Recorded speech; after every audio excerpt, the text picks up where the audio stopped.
नमस्कार, मी जितेंद्र राठोड. थिंक जित या यूट्यूब चॅनलवरून आपलं सर्वांचं स्वागत करत आहे.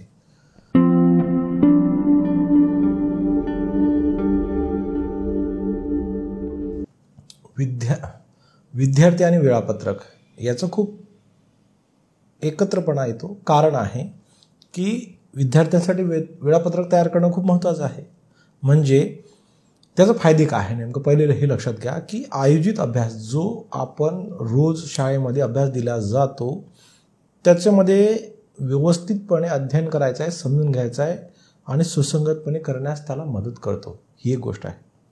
ताण कमी करणे म्हणजेच कामाचं वितरण योग्य प्रकारे केल्यामुळे आपण जे काही असं अभ्यासात जे काही नियोजन ठरवलेलं आहे तर ते आतापासून अभ्यास करत असल्यामुळे आपल्याला जे पुढे एक्झाम येणार आहे त्याचा आतापासून आपण रेग्युलर अभ्यास करत गेल्यामुळे तो जो टेन्शन आहे ते कमी व्हायला लागते.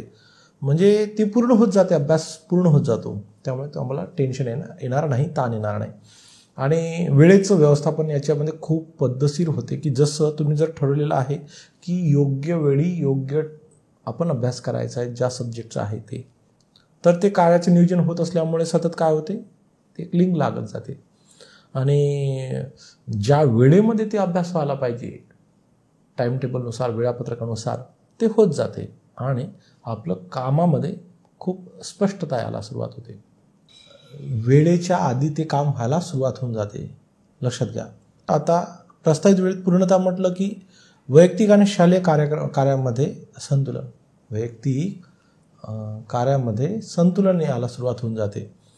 म्हणजे जसं की तुम्ही जे अभ्यासाच्या वेळ राखण्यास मदत होते आणि जसं छंद आहे, क्रीडा आहे, सामाजिक जीवन आहे, ह्या सर्व गोष्टी व्हायला लागतात. बरोबर आहे. वेळापत्रक तयार करण्यासाठी टिप्स आहे. जसं रोजचं अभ्यास आपण रोज करतो त्यानुसार पण आपण टाइम टेबल बनवायला पाहिजे आणि आठवड्याचं पण बनवायला पाहिजे. साप्ताहिक योजना पण आपण करायला पाहिजे. जे तुम्ही करायचं आहे ते ठरवा.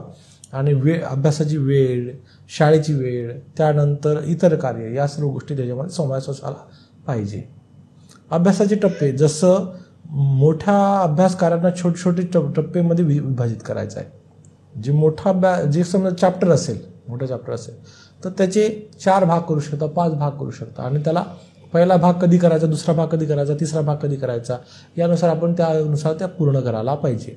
आणि मधात ब्रेक्स पण घेणं खूप महत्त्वाचं आहे. ब्रेकचा अर्थ असा आहे की सतत आपण अभ्यास करत राहणं ते पण योग्य नाही. मधात थोडा ब्रेक घ्यायचा आणि पुन्हा अभ्यासाला सुरुवात करायची. प्राथमिकता ठरवायची आहे की जसं कोणता विषय कधी करायचा, होमवर्क पहिले करायचा आहे का, प्रोजेक्ट्स करायचे आहे का, आणि राहिलेला अभ्यास जो असेल तो करायचा आहे का, हे सर्व घ्यायचं आहे. त्यानंतर प्रेरणादायक गोष्टी ऐकायला पाहिजे, प्रेरणादायक पुस्तकं वाचायला पाहिजे, ज्यामुळे आपण त्या लिंकमध्ये राहू, अभ्यास आपण करू आणि वेळापत्रकानुसार.